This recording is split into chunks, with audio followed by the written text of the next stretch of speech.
I'd like to read something that you can find on the internet if you would like, called The Meanest Mother in the World. It's written by Ann Landers many years ago. Here's how it goes. I had the meanest mother in the world. While other kids had candy for breakfast, I had to eat cereal, eggs, and toast. While other kids had Cokes and candy for lunch, I had a sandwich. As you can guess, my dinner was different from other kids' dinners too.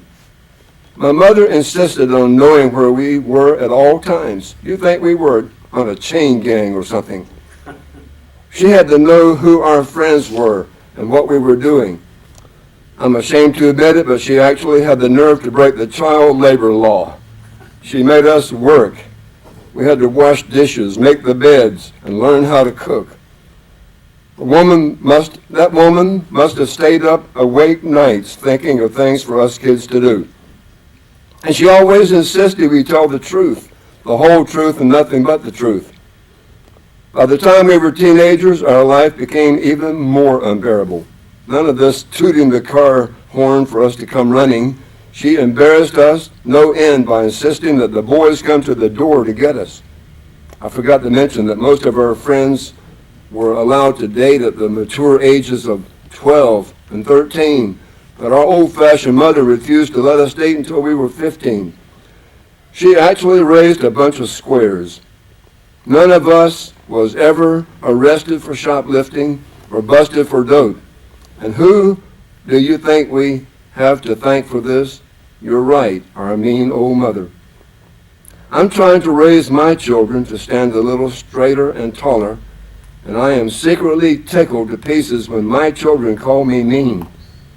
I thank God for giving me the meanest mother in the world.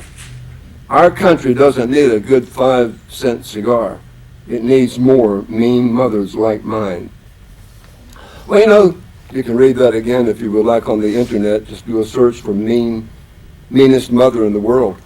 One thing the world needs now are more mean mothers. I had a mean mother myself. I'm glad for that. It's Mother's Day tomorrow, and it's an excellent time for us to think about our mothers, to express the love and respect and appreciation for them, and to wish all of our lovely mothers a good Mother's Day tomorrow.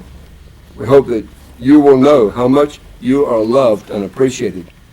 I'd like to begin with a few quotes. Rudyard Kipling said, God could not be everywhere, and therefore he made mothers.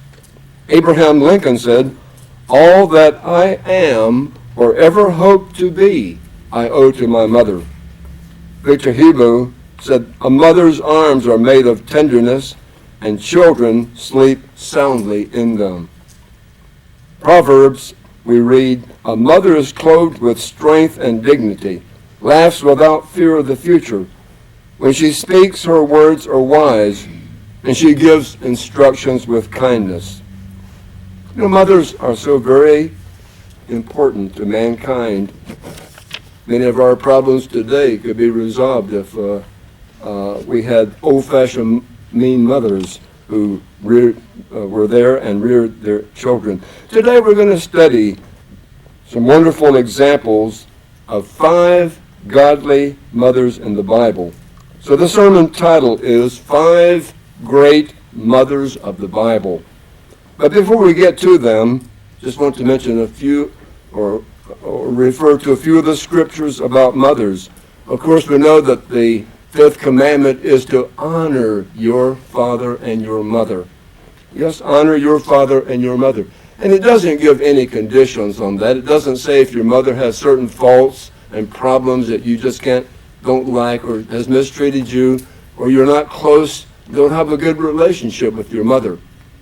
The commandment does not put any conditions. It just says honor your father and your mother. Even if you have a mother that has not been the kind of mother that she should have been, give her honor. And there is, for those who would curse or smite their mother, there's a scripture in Exodus 21 that says there is a death penalty in the Old Testament. In Old Testament Israel, if someone cursed or were to smite their mother, they would be put to death. There's also a verse in Leviticus Leviticus 19 that says, revere your mother. Revere means to respect highly. And again, there's a death penalty for cursing one's mother in Leviticus 20. I want us to very quickly turn to a few scriptures in Proverbs on showing love, honor, and respect. Go to the book of Proverbs. Let's begin in Proverbs chapter 1. Proverbs chapter 1, and let's read verse 8. Proverbs chapter 1 and verse 8. My son, hear the instructions of your father. You know, fathers are to be very busy also. They have a major role to play in the teaching of children. So my son, hear, listen to the instruction of your father. And then it goes on to say, do not forsake the law of your mother. I like the way that the implication of that, don't you, the law of your mother. Mothers have the children, first of all. They hold them in their arms. They bear them. They have them, of course, they carry them for 9 months in the womb. And then they hold them and they nurse them. Mothers have the first role of a relationship, developing a relationship with the children. And mothers are to lay down rules, certain rules for the children. In a family where the father is out working in the field, working on a job, who is it at home with the little toddlers who are maybe not even a year old? Who's teaching them? Who's instructing them? Who's laying down certain laws? We call them rules, certain rules. And the scriptures here then encourage the children as they get larger. Do not forsake the law. Do not forsake or reject the rules that your mother has laid down. Let's go to Proverbs 6 and verse 20. Proverbs 6 and verse 20. My son, keep your father's command. Do not forsake the law of your mother. Again, the mother is to lay down certain rules for the children. Let's go to Proverbs 15 and verse 20.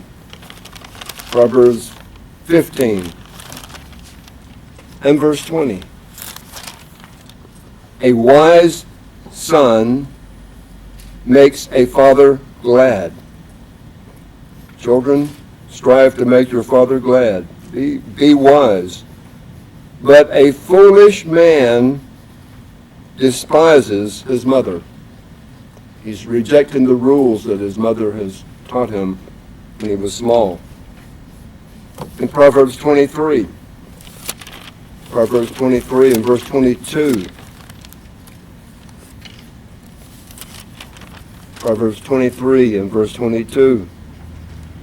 Listen to your father who begot you, and do not despise your mother when she is old. We would be disobedient to God if we were to despise our mother when she is old. Maybe the mother has certain things that you don't like. That may be implied here. You're not to despise her. Scriptures say you are to respect and you are to revere your mother. And it goes on to say in verse 24, make your parents proud of you. The father of the righteous will greatly rejoice, because the righteous person is going to be living a right way of life. He who begets a wise child will delight in him. Let your father and your mother be glad, and let her who bore you rejoice. You know, your mother did bear you. Let her rejoice in you as a person. Be a success. Be a good person. Do what is right. So the Proverbs certainly do have a lot to say about mothers. And look at Proverbs 30, one last one. Proverbs 30 and verse 11. Proverbs 30 and verse 11. There is a generation that curses its father and does not bless its mother. And this generation is not going to succeed. They're going to be going a wrong way of life. And in verse 17, it goes on to say that the eye that mocks his father and scorns obedience to his mother, the ravens of the valley will pluck it out, and the young eagles will eat it. Bad things are going to happen. They're bound to happen if one rejects his father and his mother and the teaching from one's youth. For the rest of the sermon, I would like for us to consider 5 great mothers of the Bible. That's the title of the message. 5 great mothers. Let's begin with Sarah, the mother of Isaac. Let's go back to Genesis chapter 21. Genesis chapter 21. We know the story that Sarah was not able to bear children. And she and Abraham connived to have a son through Hagar, but that didn't work out well. But God was still promising that there would be a son to be born through Sarah. And you know, it happened. Sarah laughed at it, but it happened.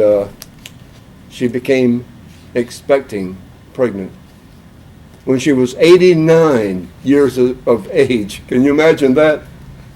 That maybe set a record for someone giving birth.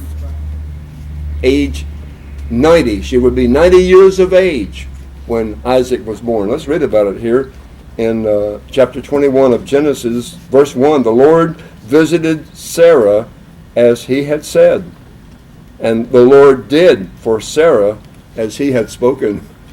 So, you know, God made Sarah a believer.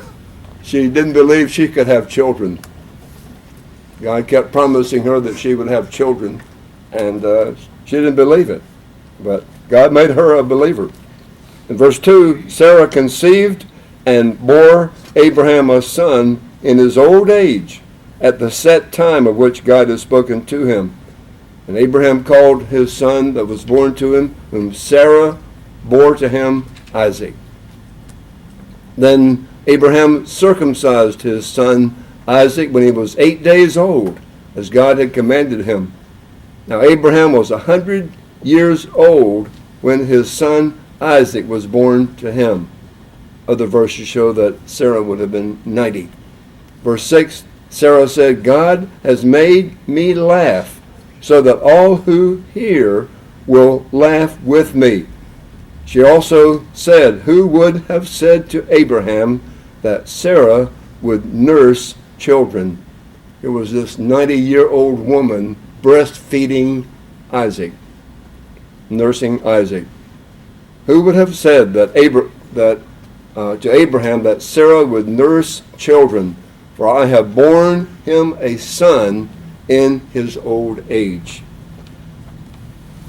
Yes, you know, we don't have a lot about Sarah as a mother, but here's what I surmise from the way Isaac turned out. Isaac turned out very well. We don't have any major character flaws. We don't have any major disobedience on the part of Isaac. Every indication is that Isaac was a very obedient and well-mannered child and grew up to be that kind of adult. In fact, when his father Abraham took him to this distant area and to make a sacrifice to God, Isaac was there and he said, well, Father, where's the animal that we're going to sacrifice? His father said, God will provide. And then his father put Isaac, the son, up on this altar to be burned. And God stopped that just in the nick of time, as we know. But Isaac was obedient to death. His father had raised up the knife to kill Isaac. So every indication is that he was a very obedient person in every way. I believe that a big part of that went back to Sarah. That Sarah had her role in teaching and in rearing Isaac. Scriptures do indicate there may have been a close mother-son relationship. Let's turn to Genesis 24. Genesis 24 and verse 63.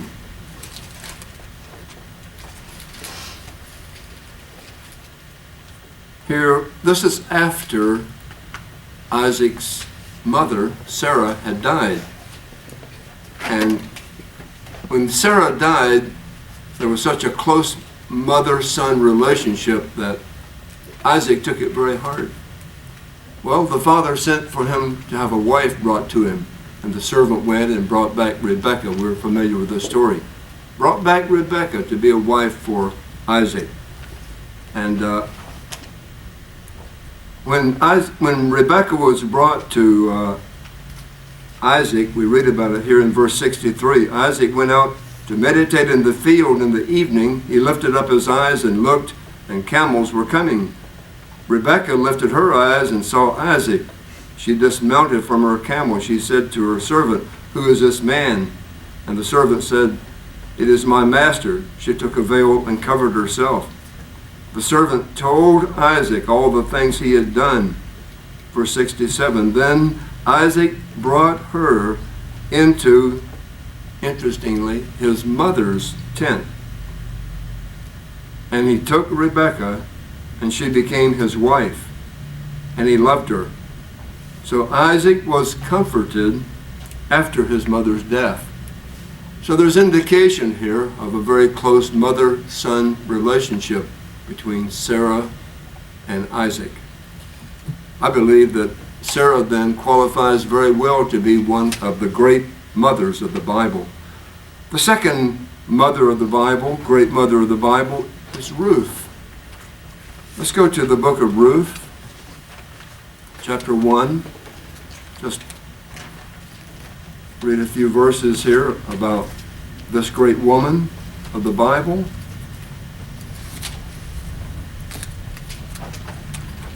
Let's begin in verse 16. Ruth.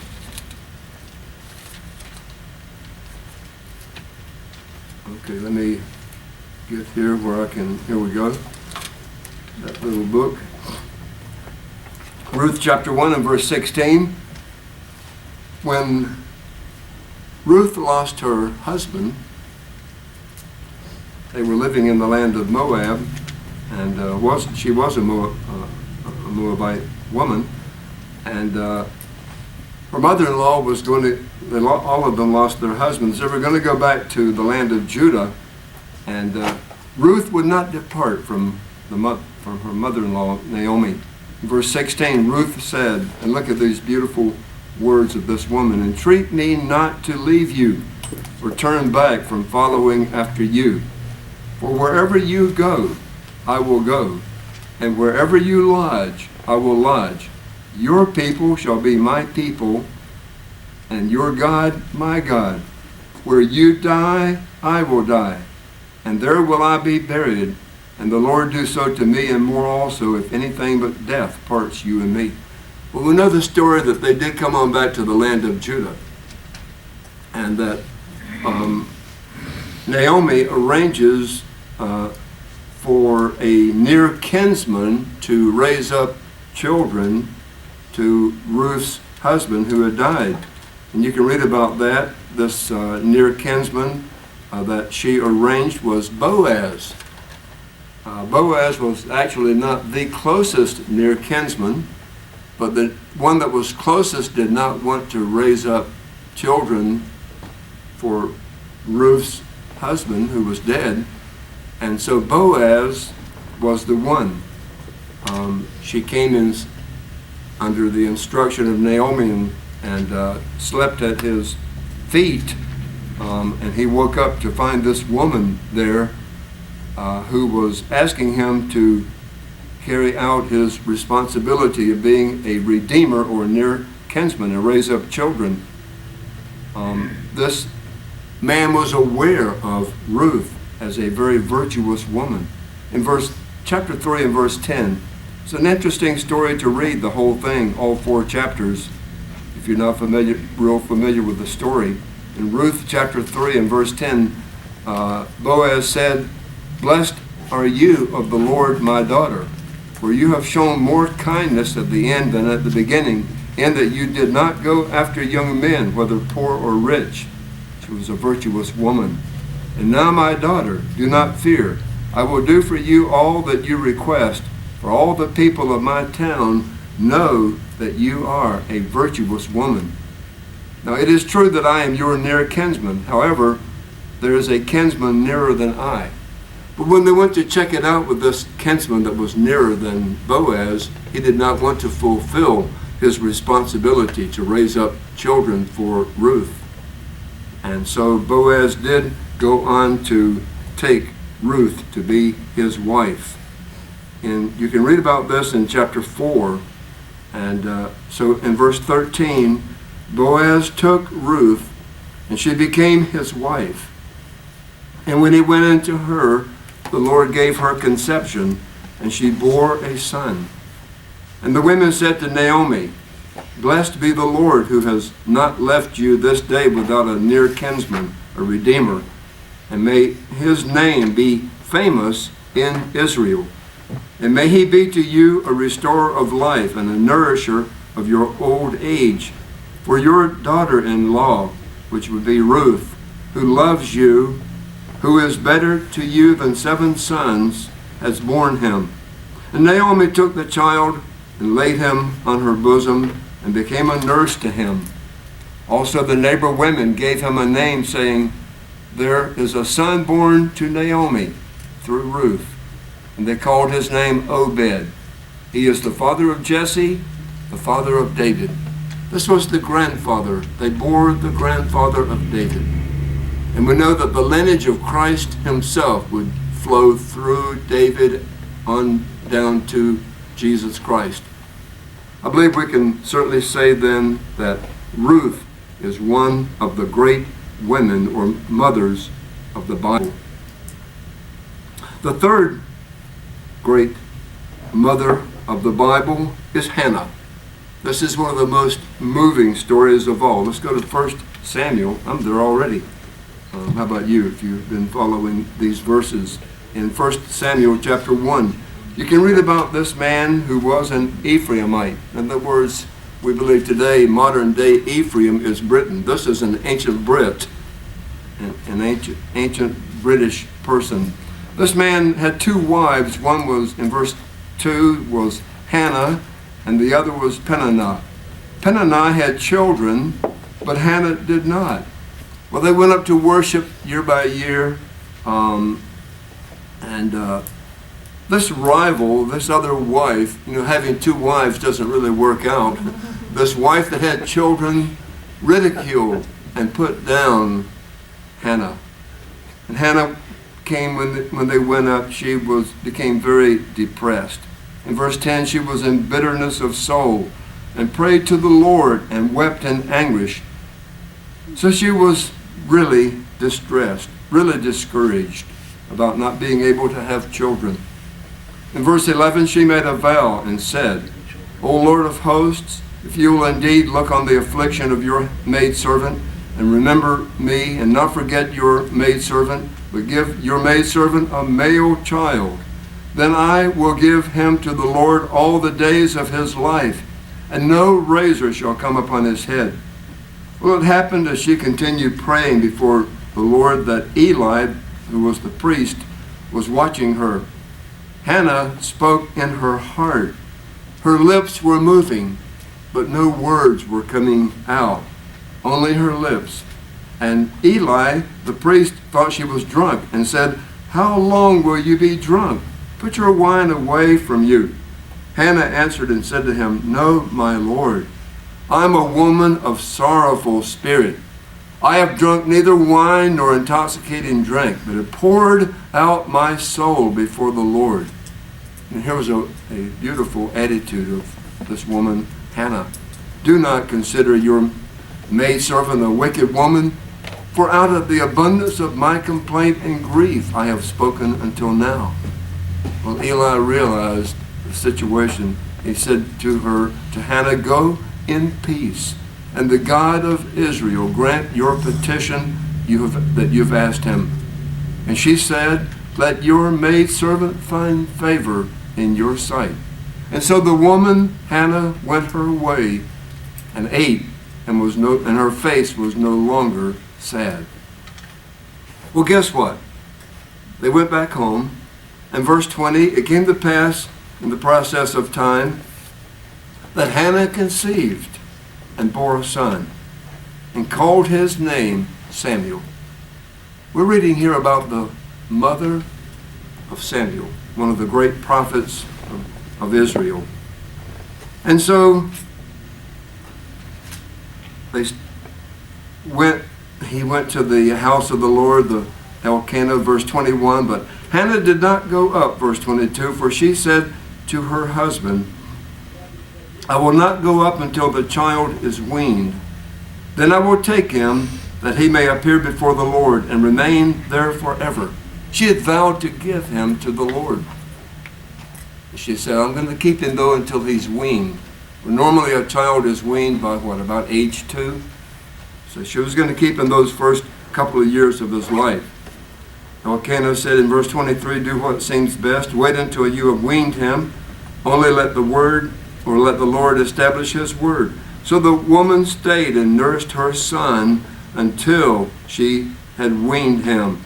And when she had weaned him, she took him up with her with 3 bulls and ephah of flour, a skin of wine, and brought him to the house of the Lord in Shiloh. And the child was young. Well, we would guess only a couple of years old, just after being weaned. And verse 26, Hannah said, O my Lord, as your soul lives, my Lord, I am the woman who stood by you here. She's saying this to the priest. I'm the woman that stood by you here praying to the Lord. For this child I prayed, and the Lord has granted me my petition which I asked of him. Therefore I also have lent him to the Lord. As long as he lives, he shall be lent to the Lord. And you can read about the prayer of Hannah, chapter 2. My heart rejoices in the Lord. My horn is exalted in the Lord. Here she was delivering her young, apparently 2-year-old, to the priest for him to be there and to serve. And you can read on how Samuel served as a little boy and how he ministered. Verse 11, the child ministered to the Lord before Eli the priest. By the way, Hannah then did not see Samuel except when they came up to worship. Maybe once or twice, 2 or 3 times a year they'd come up to worship. She would see him then, but she basically gave her son away to serve at the temple area, the tabernacle area. But guess what? God gave her other children. Look at chapter 2 and verse 21. The Lord visited Hannah so that she conceived and bore 3 sons and 2 daughters. So she had a total of 6 children, but just 5 of them still at home. Meanwhile, the child Samuel grew before the Lord. And by the way, it goes on to say that Samuel became a great prophet in Israel, even recognized to be in training for that when he was a child. In chapter 3 and verse 18, verse 19 rather, chapter 3 and verse 19, Samuel grew, and the Lord was with him, and let none of his words fall to the ground. That's the kind of person that Samuel was. Let none of God's words fall to the ground. And all Israel from Dan to Beersheba knew that Samuel had been established as a prophet of the Lord. Then the Lord appeared again in Shiloh, for the Lord revealed himself to Samuel in Shiloh by the word of the Lord. Actually, Eli and his sons were disobedient to doing God's will. But God was raising up a prophet that would let none of God's words fall to the ground. When you study the example of Hannah, the mother of Samuel, I think that truly this is one of the great mothers of the Bible. Let's go to the 4th one, and I think this will have to no doubt be the greatest one of all. Go to Luke chapter 1. Luke chapter 1. And let's begin reading in verse 26. Luke chapter 1 and verse 26. In the 6th month and that would be the 6th month of the pregnancy for John the Baptist, In the 6th month, the angel Gabriel was sent by God to a city of Galilee named Nazareth, to a virgin betrothed to a man whose name was Joseph, of the house of David. The virgin's name was Mary. And having come in, the angel said, "Rejoice, highly favored one, the Lord is with you. Blessed are you among women." But when she saw him, she was troubled at his saying, and considered what manner of greeting was this. The angel said, "Do not be afraid, Mary, for you have found favor with God. And behold, you will conceive in your womb and bring forth a son and call his name Jesus." Well, we know then Mary was to become the mother of the Son of God. So, no doubt, God didn't just choose anyone, did he?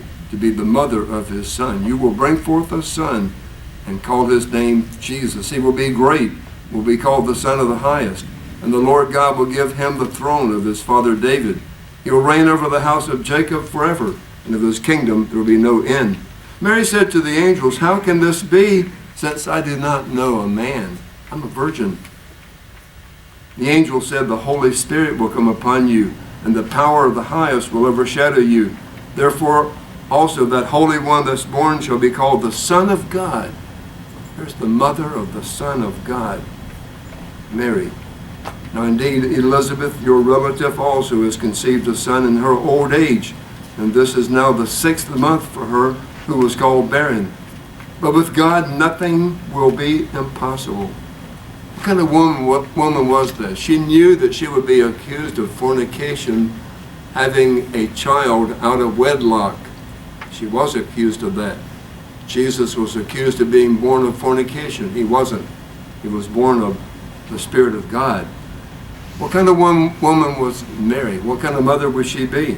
Verse 38, Mary said, when she got the picture of what was going on, she said, "Behold, the maidservant of the Lord. I'm your maidservant to do your will. Let it be to me." You know, what a willing spirit Mary had to do what God had chosen her to do. Let it be to me according to your word. You know, when I think of the mother of the Son of God, she then gave birth. She began to show size, and in her abdomen, she went through the normal 9-month period of gestation, and then delivery, and then she breastfed and nursed this little baby. What must have been going through her mind all this time? Here is the Son of God. She knew that she had never had sexual relationships, and yet she had become pregnant with the Son of God, and she delivered him. She nursed him, breastfed him. I picture her helping Jesus then as he crawled around, as he learned to walk, as he became a little toddler, helping him, teaching him all during these years. During his teenage years, and Jesus wasn't just like so many teenagers can become at times difficult, but Jesus must have been the easiest teenager to teach and to rear that ever walked on the earth. She helped him. When he became a young adult, age maybe 18, 19, 20, she was there. I picture Mary then all along the way teaching the Son of God. Don't you think she would certainly be one of the great mothers of the Bible?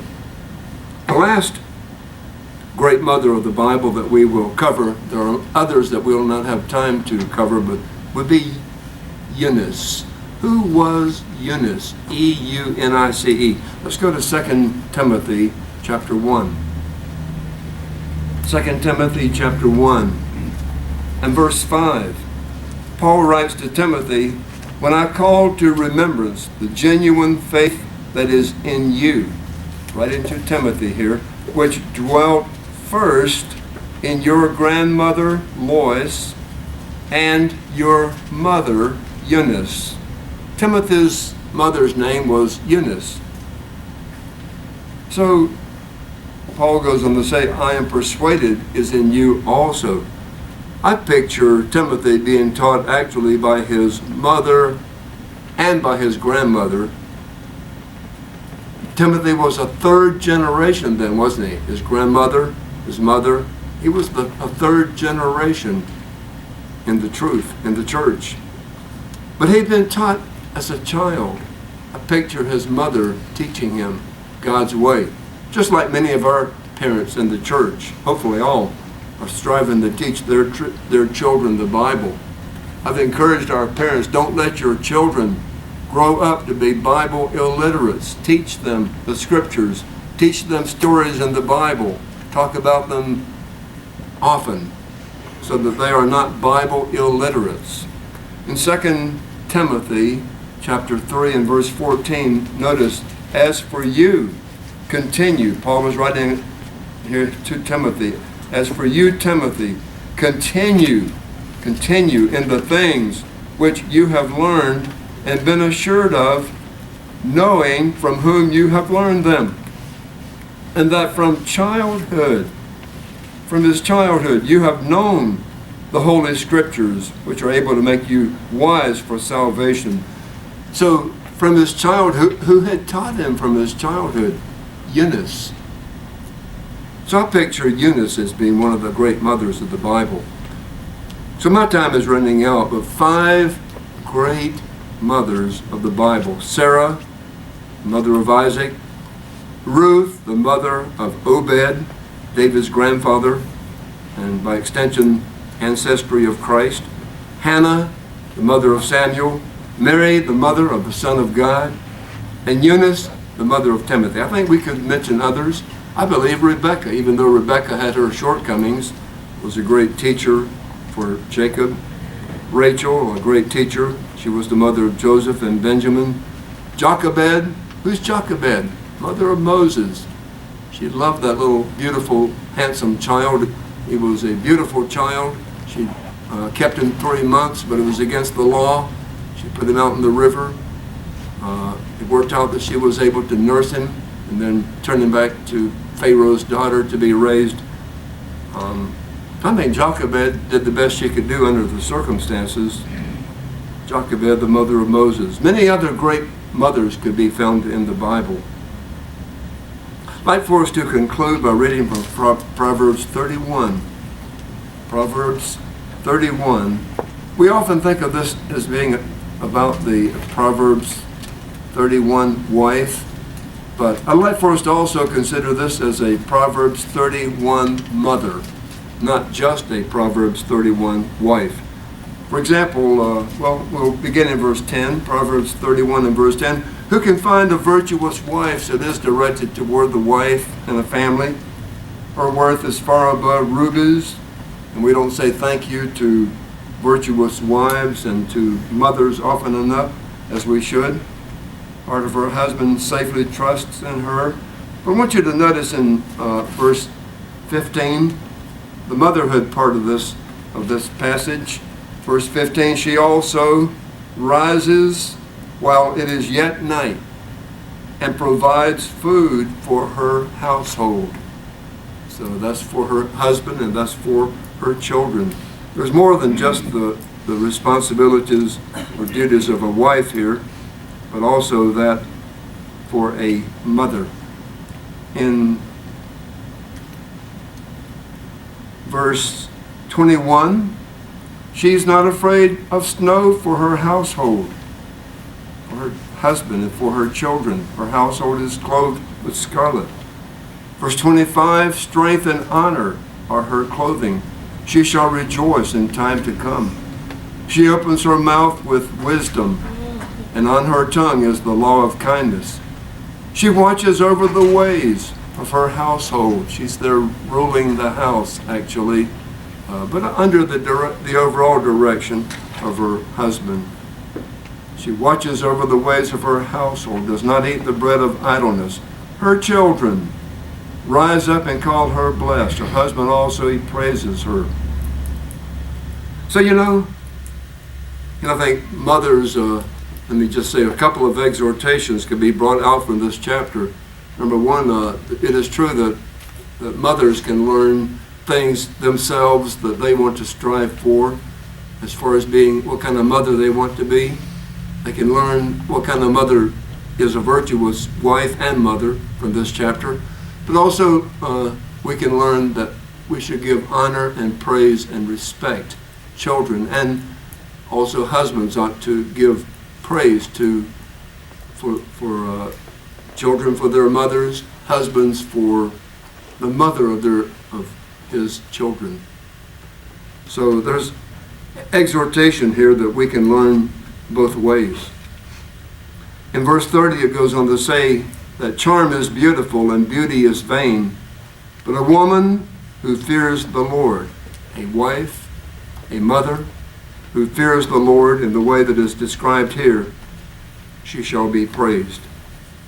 So, in conclusion then, today we do salute our mothers, and we wish you a happy Mother's Day.